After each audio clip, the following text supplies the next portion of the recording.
As you can see here, we're folding up this fourth and final flange. Some windows will come with the flange laying flat. That's mainly for shipping purposes.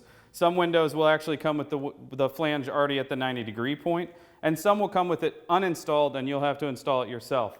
You'll be laying out a bead of sealant and then snapping the flange in place.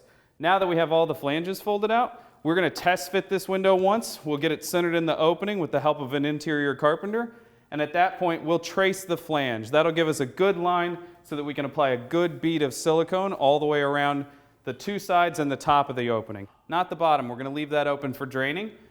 We're going to use 100% silicone in this application because we know that it works with both our window manufacturer and our drainable house wrap. Now that our silicone's installed, it's time to place the window.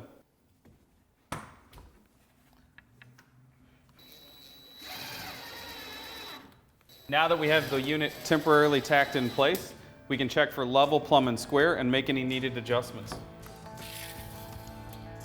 This window is just fine, it doesn't need anything, so we'll go ahead and fasten the window by filling each one of the pre-punched holes from the manufacturer. That's not always the case. You need to understand what your specs are for each window that you use. Now that our window is anchored, we can move on to flashing the sides.